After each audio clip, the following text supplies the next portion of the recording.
All right, we're live. And hey, everyone, welcome back to the Live with Sondra show.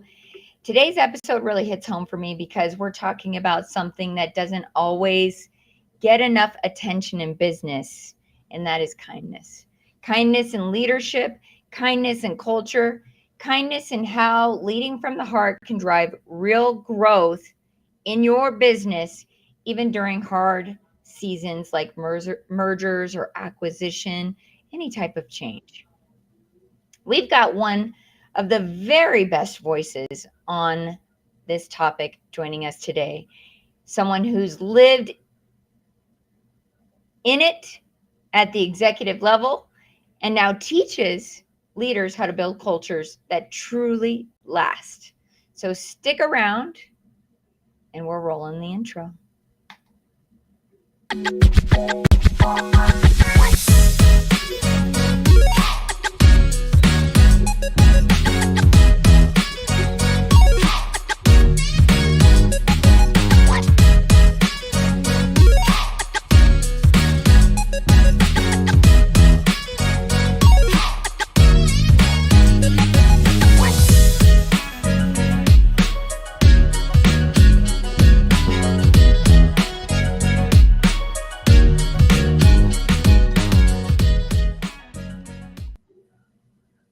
All right, we're back. Hello, everyone, and welcome to the Live with Sondra show. I'm your host, Sondra Shannon, and today we are diving in a topic that feels more relevant than ever: kind leadership and how it actually can drive growth, innovation, and loyalty in your business.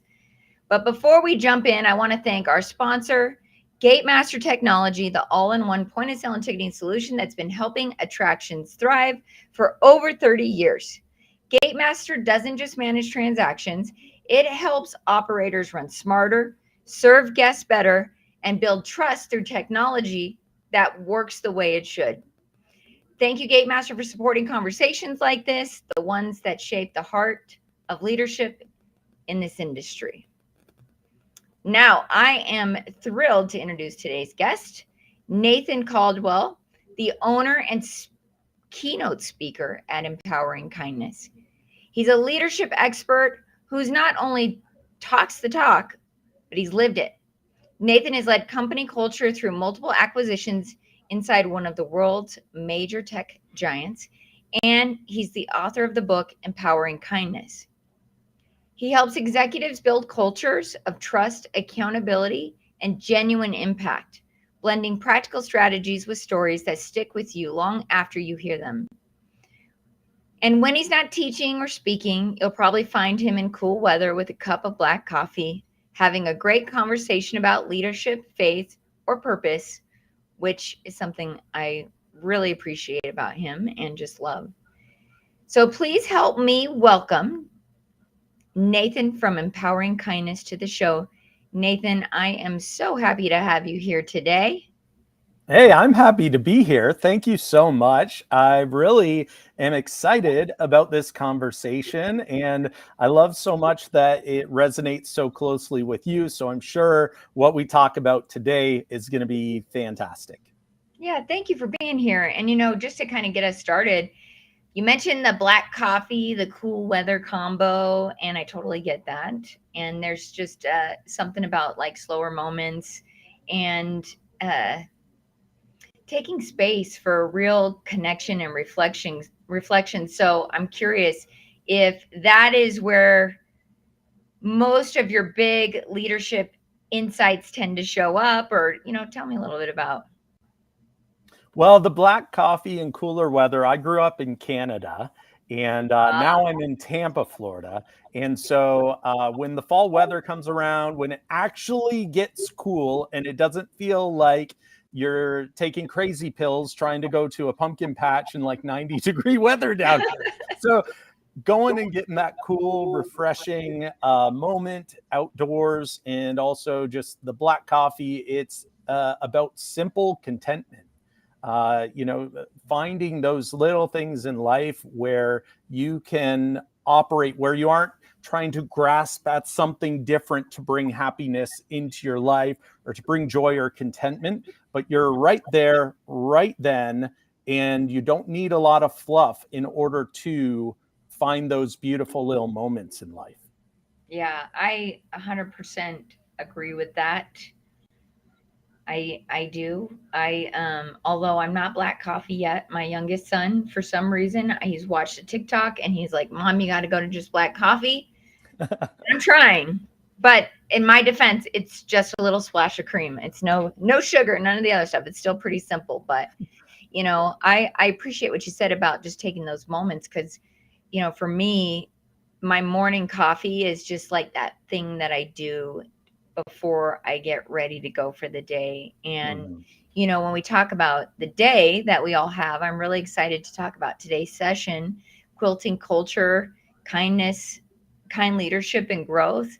And I love that phrase because the truth is leading people through change and challenges, especially, we're talking mergers and acquisitions, which is not something that I've done yet, but I have supported customers who are in that. So, of mine, uh, through something like that, but even just any type of change, like what we saw during the pandemic in this industry.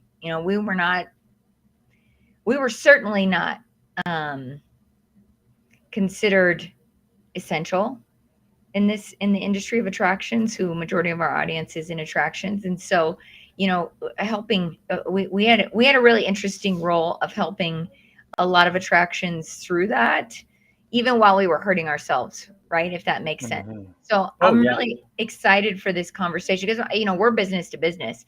So every call we got was from a devastated leader in their Mhm. own organization and really trying to figure out how to support people. So I love this conversation about kindness because I think there's we need that more in the Right. world. So Right. thank you Well, for that. I appreciate it. Thank you so much. I love talking about this. And, I think that you're right. There are big moments where change is so disruptive and everybody's going through it and it happens all at once. And, you gave a couple examples during acquisitions. That's a big one. Also during the pandemic, that was another big one. But if we think about even just kind of the way it goes in the attractions industry, a lot of attractions have like a closed down period in January, February. And unless you're below the Florida line where I live, Right. then you have year round. And so you end up having a lot of turnover, a lot of change in people. And it's really hard to keep those culture gears turning when all of a sudden the person who is like one of the big uh, uh, energy inputters moves on. And people can move on for different reasons in the attractions world, where sometimes it's a sad loss. They're just not happy where they are. They want to find something different. Other times it has to do with just life's milestones, where a lot of younger people are working at attractions and then they're like, hey, I'm going out of state for university or whatever it may be. And so they move on, and there's moments to celebrate the fact that they've been with us and now they get a different opportunity in their life that their heart is in and they want to pursue. And so we can celebrate those moments, but there's also opportunity to be reflective and say, are we producing the type of culture where people do want to come back next season if their life circumstances would avail them to that? Yeah, I was just at an IAPA meetup, and I'm sorry, my hair is like in my ear. Like in a little it's a problem with having a lot of hair. Um I keep it touching my ear here. But, I was just at an IAPA meetup this week at a really amazing place, the Funplex in New Jersey. And I was so surprised how many of them said to me, I love the work. I love the environment. I've been here 5 years, 10 years. I mean, just even the general manager had been there 25 years, right? And I think about like you don't hear that a lot in business today. Because of just kind of how we've seen work culture change over the last 10 years. So to hear people, and I know even I'm an anomaly being with one company for 25 years, but that's where I kind of am curious, what does kindness really mean in business environments, especially where stakes are high and time is short, right? Like, if I have to be real, most of the people who come to us looking for our help in our business, how do you buy our time back, Mhm. right? Mhm. Yeah, well, it's all starts with an understanding of what true kindness really is. And so we have to recognize that it's not about being nice. It's not about popularity. Kindness is an attitude towards seeing the need in others and then using your strength, your wisdom, your ability, your opportunity, the power that you have in order to fulfill that need in others. And when we're talking about the work environment, oftentimes that need that others have is to grow.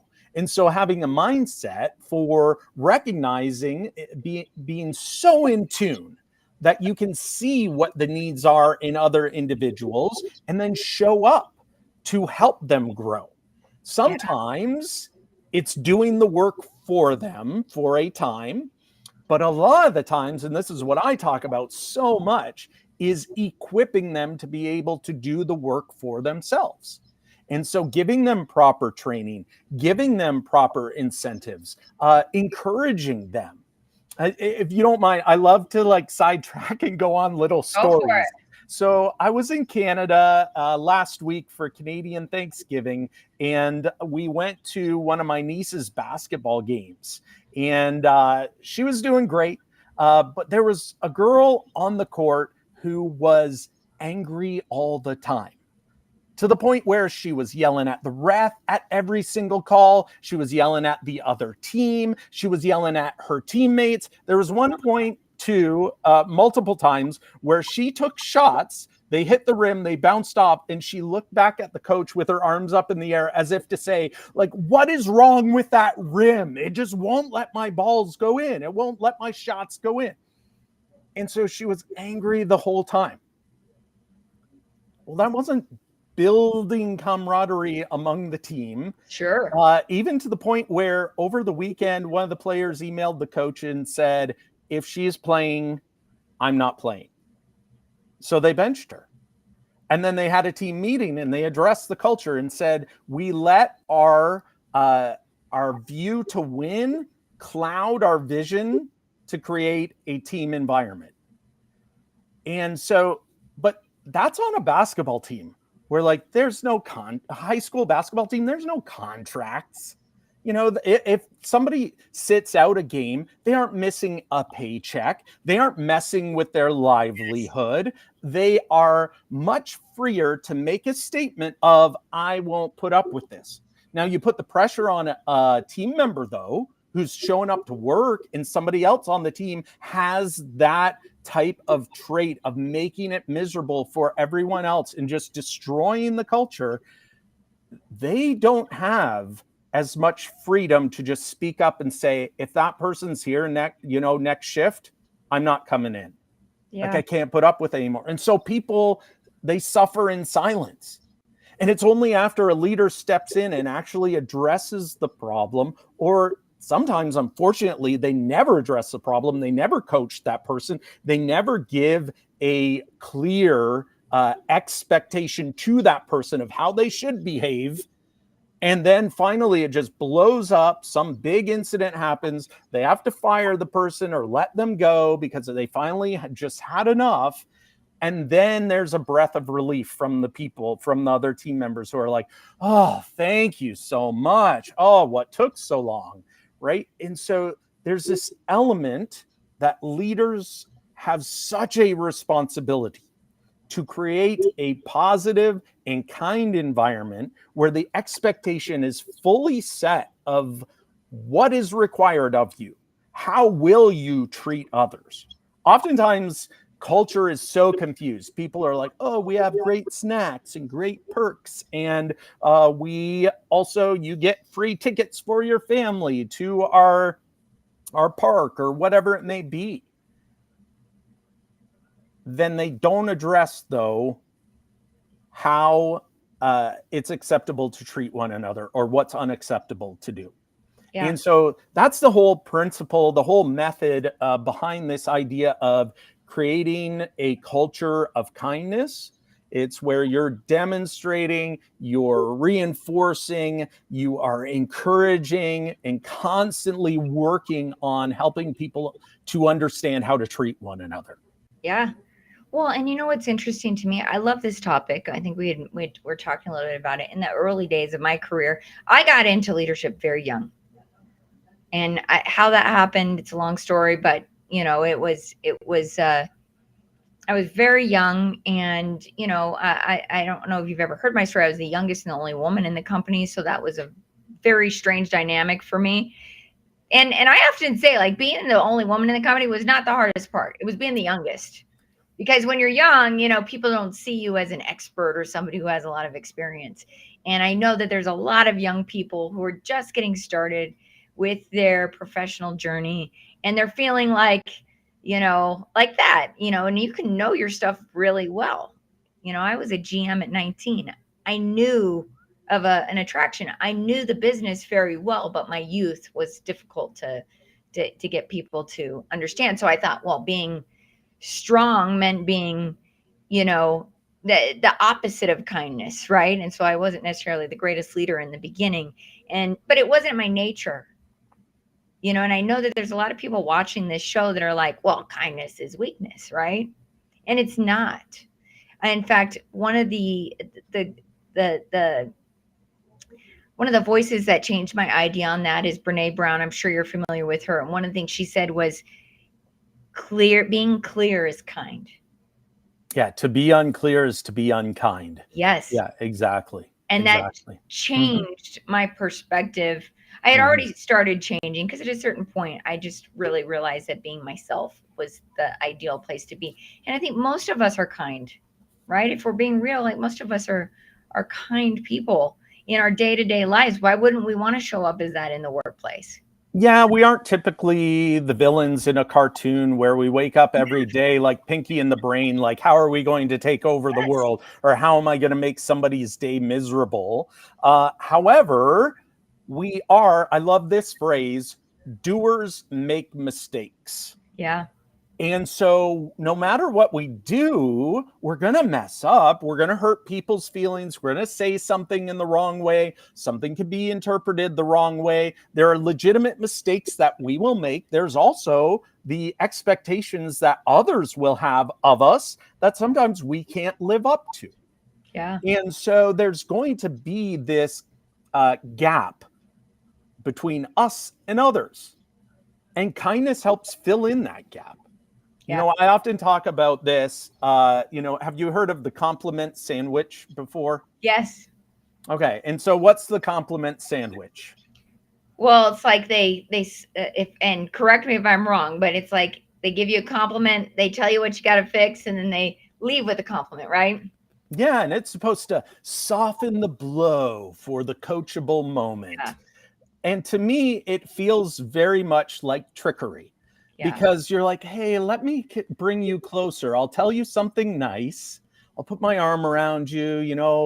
We'll have a cute little moment. Then I'm going to slap you with something that you don't like. But then I'll soften the blow. I'll like rub your shoulder again and make sure that you walk away okay. And to me, that seems like such a manipulative way to communicate with others, rather than setting up a culture where you are constantly looking for people doing the right thing and highlighting that, elevating that, celebrating that over and over and over. Thank you so much for doing that way. Well, let me do a sidebar here. We'll get closer. A lot of people will be like, well, but they're just doing their job. Why would we celebrate for doing their job? They get a paycheck. They agreed to it. Yeah, except that you aren't just engaging with that one individual. You're looking to build a culture. You're looking to speak out loud the exact things that you want to see go on every time. And so why wouldn't you highlight, hey, thank you so much for doing that the exact right way? It energizes people. They're going to want to do better. They're going to want to come up with clever ideas because they feel supported. They feel seen. They feel as though the goods that they're doing is documented. Well, then if you establish that as the norm, that you are highlighting the good, well, then when you say to an individual that you have had this reciprocal relationship over and over and over, that you're like, hey, love what you're doing, great job, and you're being specific about it. Don't just use the term great job or attaboy and slap people on the back because they're like, did you even see what I did? Do you know? So use detail, say what you appreciate about them, and say what you appreciate about how they did that. And then when you go to them another time and you say, hey, we need to talk. I noticed an area where you could improve. Like, how receptive will that person be then to your coachable moment rather than the trickery of, here's a compliment. Now I'm going to tell you what to work on, but I'll soften the blow by giving you another compliment. Yeah, and I 100% agree with you on that. And so then you start to echo. You build this megaphone of everybody hearing all the time what good looks like, how to do things the right way, and even how to excel above and beyond what good looks like.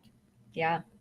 Well, I love what you said about hiring for, yeah, and you didn't say it, but you talked about attitude. And that is something that I've learned over the years is hiring for attitude. I can teach anyone anything. And I think that a lot of businesses forget that a lot of the people that work with us, they don't know our way. They don't know. Oh, yeah. They don't know necessarily.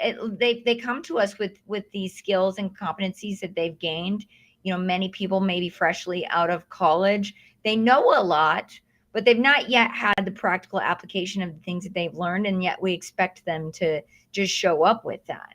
And my husband has this saying, so I can't take credit for it. He always says, if you were pulling a room full of kids and asked them what they want to be when they grow up, not one of them is going to raise their hand and say, managed. Right? Yeah. And I love that because that is so true, right? Nobody wants to be managed. Nobody wants a compliment sandwich. People want to know how to do a good job so they're confident in what they're doing. They want to be treated kindly because they are working hard on helping this business, in my case, my business, achieve its mission of helping attractions massively succeed. That's a little paraphrased version of our mission. But, you know, a lot of the people who work for me are having to learn, what does that look like? Totally. Yeah, you can't assume that people coming in know your brand of good delivery. Yeah. And I'm using very plain language there. Like I'm really, good delivery isn't something that you should like label your processes or your practices or your level of customer service. But I'm using that plain language to say that you have an idea in your mind of what that vision looks like, of what you expect all of your people. And then if you do not clearly state it, demonstrate it, train on it, encourage people to uplift that, then you're going to constantly be faced with that old-timey phrase where you're muttering to yourself over and over, oh, common sense is just not common. Yeah. And I'm going to get very blunt. And I'm going to sound unkind, but if you say common sense is not so common with the idea that you are pointing the finger at somebody else for not knowing something, yet you know it, guess what? You are a terrible teacher. Yes, agreed. Anytime you are tempted to say common sense is not so common while pointing at somebody who doesn't know what to do, yet you know what to do it, if you're in a leadership position, that is an opportunity where you say, awesome, common sense is not so common. Today's the day you're going to learn. Yeah. And you take the time to be patient with them, to go alongside them, to explain it in a way that they can comprehend, demonstrate it for them, then ask them, hey, are you ready to try this? Be there for them, watch them every step of the way. If they falter, just say, hey, just look at me. I'm right here for you. You let me know if you want me to step in and help you or if you want to keep going on your own. And that way you are building them up to learn. instead of just throwing your hands up in the air saying common sense is not so common and being somebody who perpetuates a negative culture. Yeah. Well, I'm curious because, one of the things that I've learned over the years is that a lot of management, especially management, that's where we see a lot of the unkindness happening. Because I think when we look at leadership and the culture they want to create, if they're not good about teaching management to be there, there is like this belief lid that gets hit, right? That they're not going to help you be better than them, right? But ultimately, that's not really serving people. And that's not serving the business. It's not helping a company move forward. It's not helping people move forward. So I'm curious, just based on what you said about managers, what can we do to help managers who maybe have that belief lid? Because it's like you're saying, like if I'm putting somebody down, I'm not of the belief that I'm going to level this person up, and they might even be better than me. After I've been teaching. I don't know if you know this about me. I've been teaching dance for many years. That's awesome. I've been a dancer my whole life. I always wanted to be like a dancer in music videos when I was young. That didn't happen, but you know what? I teach girls. Hey, TikTok's a thing. Hey, and there that whole new world now, right? That was many years ago. But one of the things I've learned coaching athletes like that is that they're going to get better than you. Many of them get I better hope than so. you. Yes. And that is, and if I had the belief that they were all going to be down here, I mean, I wouldn't be a good teacher. And so I see that in management.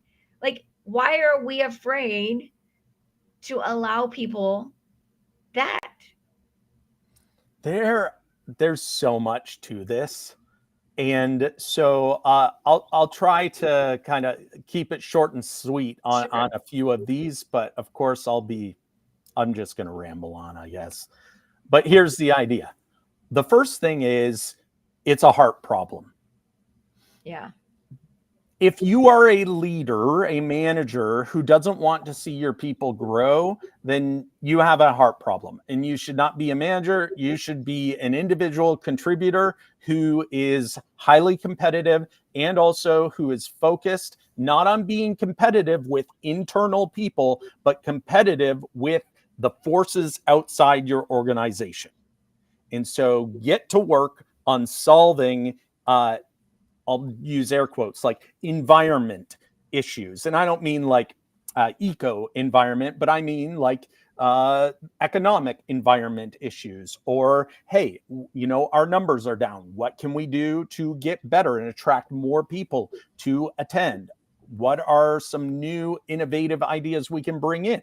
Get those people out of what should be helpful positions and put them into outside competitive positions.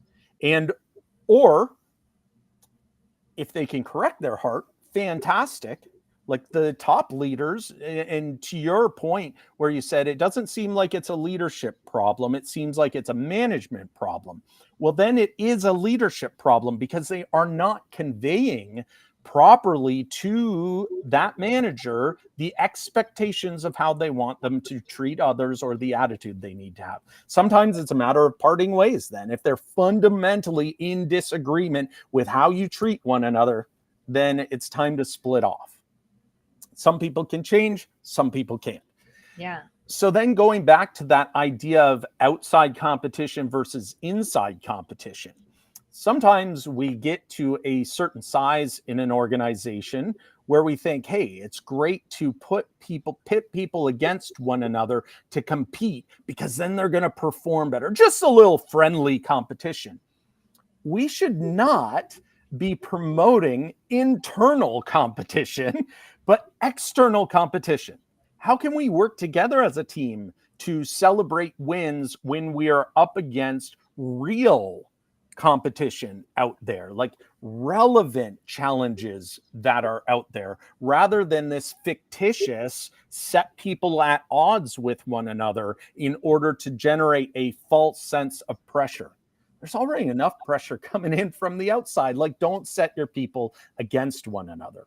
And Yes. so I shared a lot there, but No, it's so true. And I agree with you. It is a leadership position because there is a leadership issue, right? mhm, Because mhm.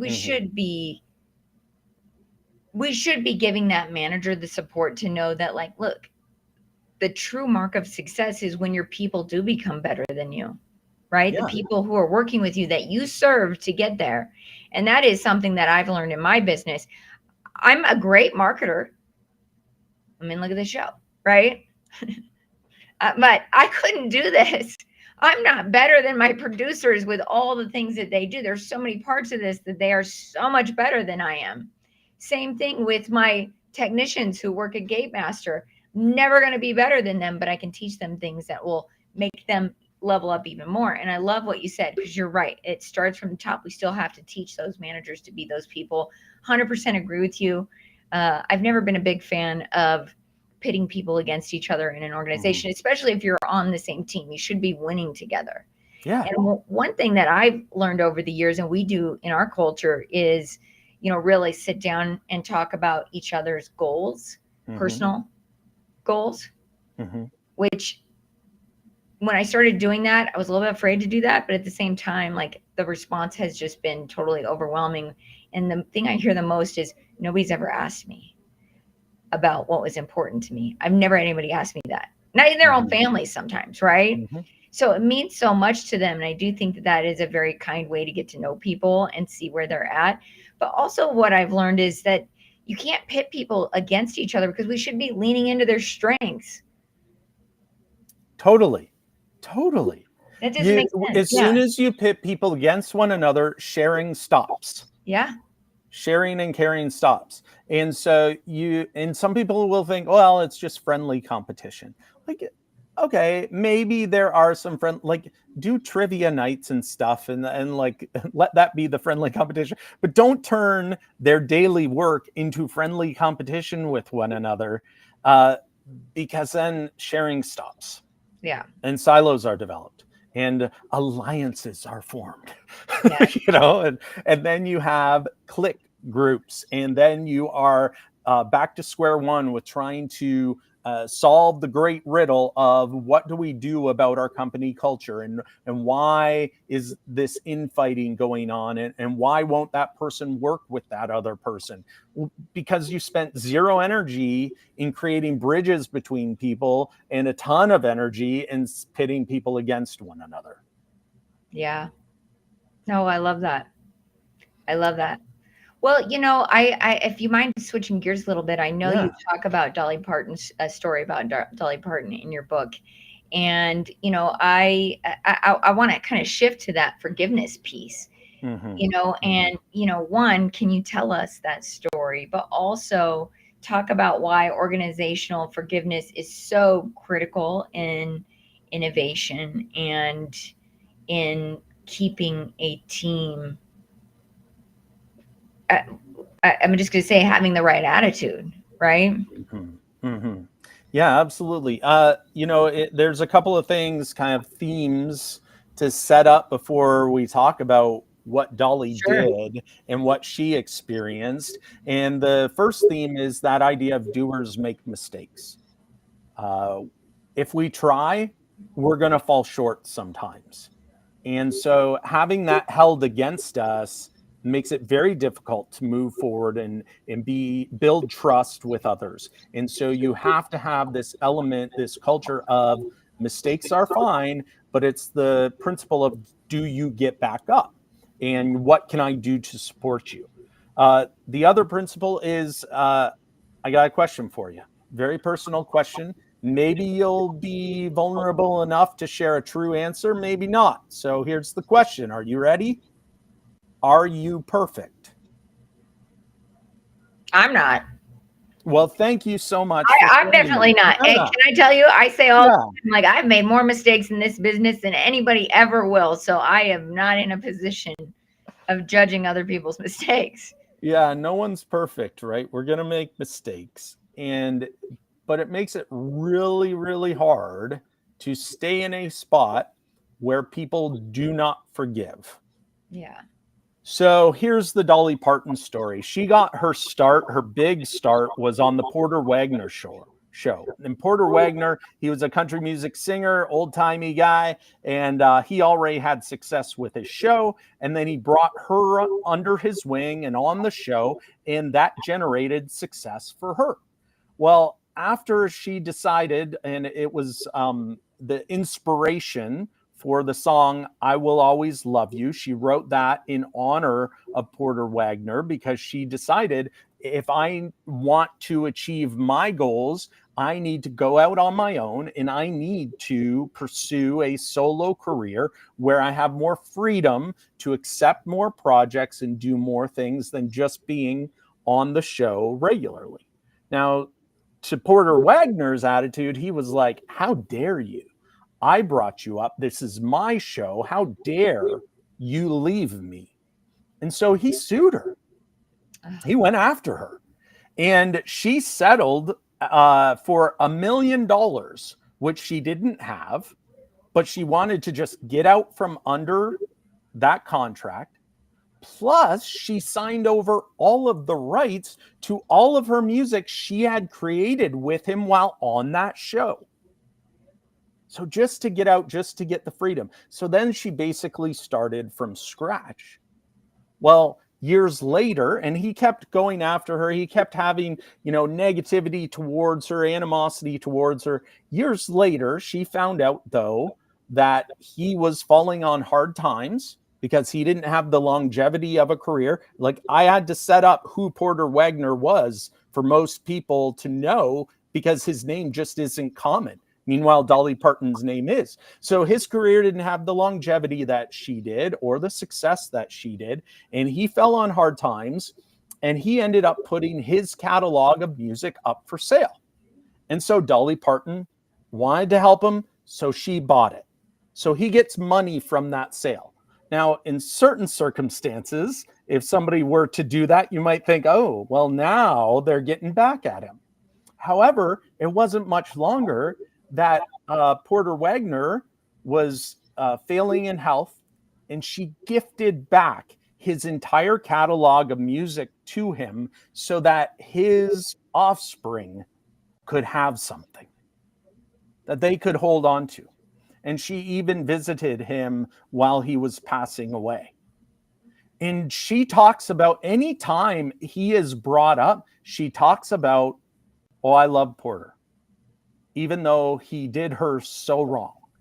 And so this principle of forgiveness that she demonstrates, and I love so much that she's such an iconic figure, and we can look to an actual business example of where she put forth forgiveness in order to live her life authentically. She has the best phrase that I absolutely love, which is, find out who you are and do it on purpose. And she lived it by forgiving him and showing up for him and showing him kindness time and again, because she, even though he didn't uphold kindness in the way he treated her, she looks back on the relationship as, well, he did help me get started. I wouldn't be where I am today without him. And so I can thank him for that, and I can forgive him, and I know who he is, and I know how I care about him. And so I'm going to live out that truth. And we have to step into that as leaders, because there's going to be a boatload of forgiveness that we need from others, because there are going to be many times, like I said, doers make mistakes, and none of us are perfect. And so there's going to be people in our charge that we are responsible for where we could possibly misstep and cause a great amount of hurt for them. Or it could be just in their own mind's eye that we didn't do things the way that they think it should be done. And as a result, they have a detrimental situation happen to them. And so when we look at that, we have to recognize, look, we need forgiveness. Well, we better start practicing that forgiveness too. Yeah. It is very much a reciprocal thing, and we can't expect people to carry that for us and be forgiving to us if we don't demonstrate it by our example as well.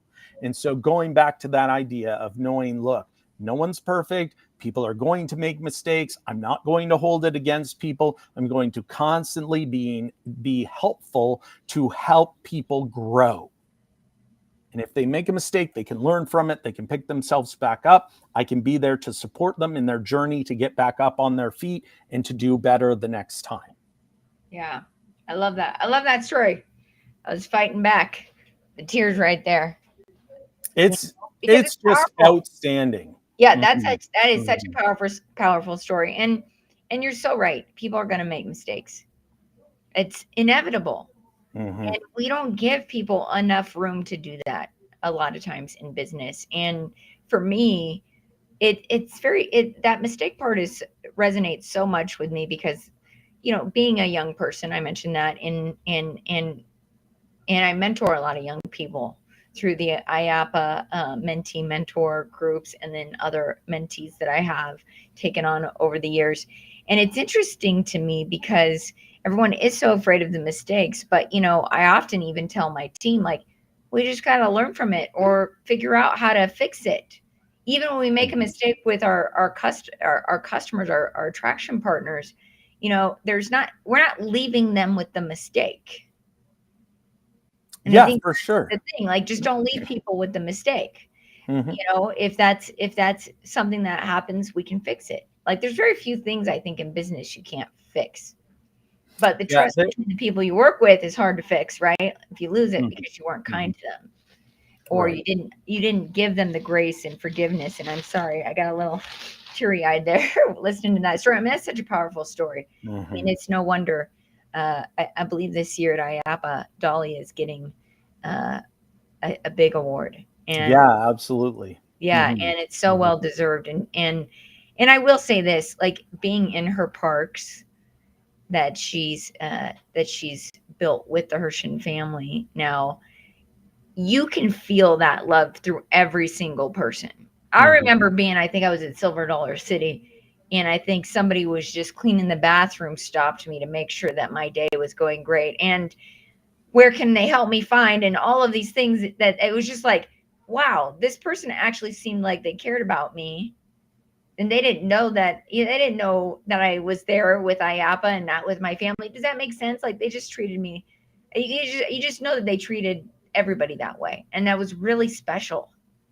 Yeah, totally. And I highlight that in my book, Empowering Kindness, because like Dolly demonstrates it uh, in that top down strategy of like, I am going to treat you so great and I want you to treat others so great. Yeah, Like she is totally authentic. She doesn't have star power like gone to her head where she doesn't have time. She stopped. I remember years ago, and I include this story in my book.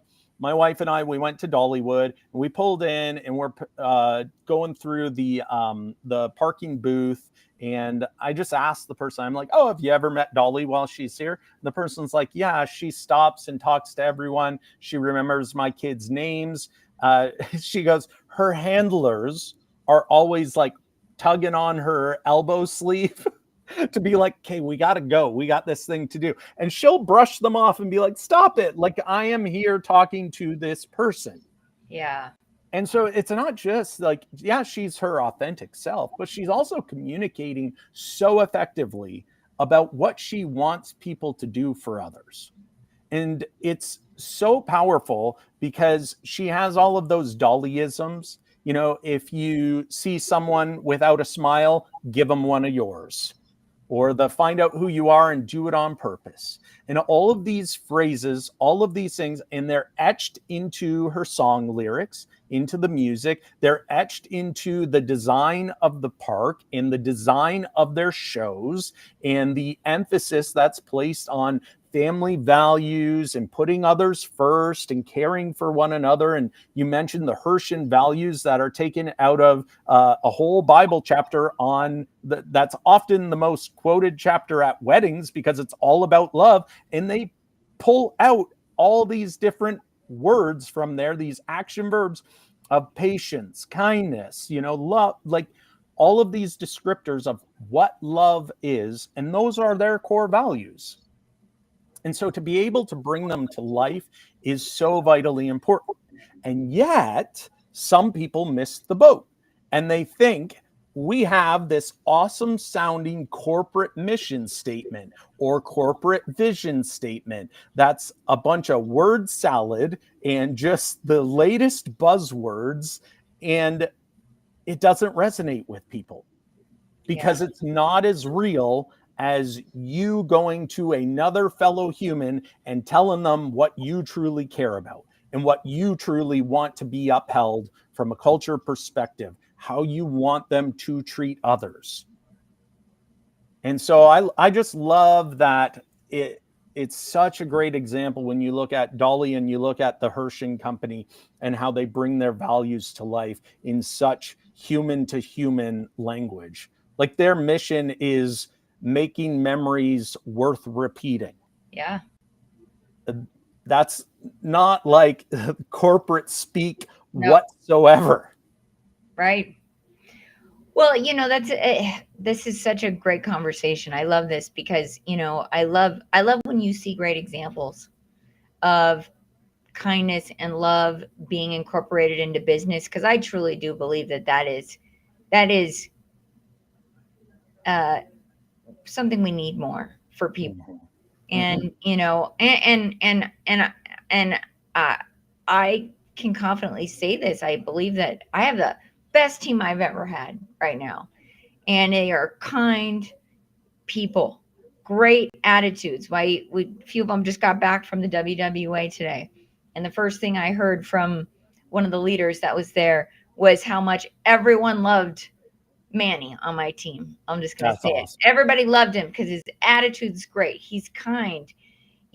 These are really special things that you can give people if you allow your team to be that for themselves, right? If you don't have Mhm. that competition, I can't tell you how many times I tell my team who supports our clients that, hey, they don't have a culture like us over there, clearly. So give them some grace because Mhm. they're job scared or their boss is yelling at them all the time, which, you and I both, I'm sure, agree that is not the way to go about it. If you want people to perform at their best, the best doesn't come out when you're scared of how you're going to pay your bills because your boss is Mhm. threatening you or whatever that looks like. And that happens still in this industry. We see it on our side and it's really sad. So I have to still tell my people that sometimes the nicest interaction they're going to have today might be with you, Mhm. right? Mhm. And I love this, and I love you giving so many people permission in their business to do that. This is so special. And I know that you've came from tech, and I'm taking up a lot of your time. We'll wrap up here in just a minute, but I just wanted to touch on the tech world a little bit because it moves fast. There's a lot of demands, constant innovation, and it is not the industry of fun always. And being a gate master, we straddle both tech and the fun side of the business. So uh, having to reflect on a lot of my counterparts in the tech industries, I know that this is not an idea that's moving through that industry as fast as we have because we are lucky we have examples like Dollywood and the Hershey parks showing us that way. But for those that don't, what is the single biggest leadership principle from maybe the world of attractions or what you've talked about today that attraction industries can embrace right now to become companies who have embraced kindness? Yeah, I would say that one of the biggest things is a recognition for equipping others to grow. And so oftentimes we limit our perspective of what training actually is. And training becomes are they doing the task right? And that is very much it needs to be a to do on the list, 100%. Like that, I've spoken at Ames before, where safety, if you don't do things exactly right and by the book, then terrible things can happen. And so you absolutely have to do that. However, you must also look at them as individuals, not just task executioners. And so making sure that we're looking to them as humans to grow and looking at the opportunity that we have to influence them, to recognize how they can grow. And so exposing them to education, exposing them to leadership development, exposing them to opportunities where they get to share their ideas in front of an audience that normally they wouldn't get the opportunity to. So building people up and exposing them to more opportunity is very, very important. And then this circles back to also the point you made earlier, where you look at the trouble that some managers get themselves into, where they think like, oh, I need to be the best at this thing, and so if my people start getting better, that looks bad on me. And actually, the moment you're a manager, the moment people are being put into your care, your entire responsibility stack just changed from the tasks to the people. And Yes. so if your people are not being elevated, then there is something wrong with your execution of the role that you are in. You can see it happen so many times when you see a great leader. It's that their people on their team are constantly getting recognized for something. Like, well, how did that person get picked to present that? How did that person get invited to that meeting in order to share this? Or how does that person get the award or recognition? Or they keep getting guest compliments? Like, what is going on over there? Well, it's because the leader is fostering that growth and giving the credit where credit is due, rather than harboring it for themselves and stealing the credit from the people who are executing on it because they have an ego issue, or they have a self-confidence issue or self-esteem issue, or whatever it may be. Maybe it's just that they, as we talked about in the beginning of this segment, exposing people to leadership concepts and leadership development, maybe they've never been exposed to that. You Yeah. mentioned the tech world side of things. How many times have you seen in the tech world? I've seen it so many times. It's almost like the song that just plays over and over and over, where they take the person who is the best at that piece of tech and then promotes them in charge of other people without even asking a question: do you have skills to help other people? And so just because you're the best at something doesn't mean you're the best for the people. Yeah. Well, and I love finishing up on that, because I think that is, it is a skill. Like you said, you might be the best at this one task, and that's great, and you own that, but it is a skill to lead people. It is a skill to understand how you can have influence on their professional and personal lives in order to help them level up. And it is something that a lot of companies are not focused on, is how do we teach our leaders to be leaders? It's like you said, give them the tools to do that. And you're right. I didn't learn how to be the kind of leader that I am today through trial and error, or because somebody just shoved me in there, although did get shoved into the role. But it took having mentors and doing trainings and things that helped me recognize where I had room for growth, and where I didn't have the right information. I love Grant Cardone. My husband and I both work with him and for him. Um, and I was just at a 10X ladies event, which is all women entrepreneurs and business owners. And he came and spoke to us. And he said, do you believe that people are bad, or do you believe they don't have the right information?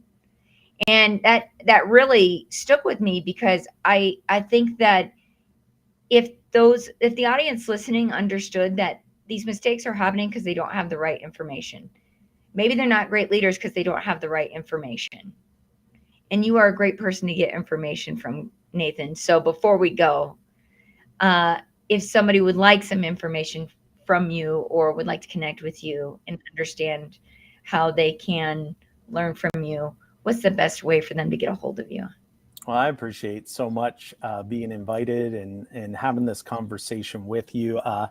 You could probably tell that I have a lot of energy and passion for this topic. And so, for those who want to reach out to me, I'll give you my cell number. It's 813-451-7555. Or if you're more comfortable over email, my email address is nathan@empoweringkindness.com. And then also, if you just want to find me on LinkedIn, I'm happy to connect there as well. Well, Nathan, thank you so much. This has been such a refreshing and grounding conversation for me. Like I said, I always fight back some tears in some of these stories, and this show's gone long. So I thank you for being so generous with your time, because it was really an inspiring conversation. But you've reminded us today that kindness isn't weakness; it's wisdom and strategy, and it holds a great team together when the pressure is on. And I really appreciate you being here and sharing your kindness with all of us. Well, thank you so much. And thank you for your vulnerability and sharing. It's not easy for people in leadership positions to look back and say, you know what?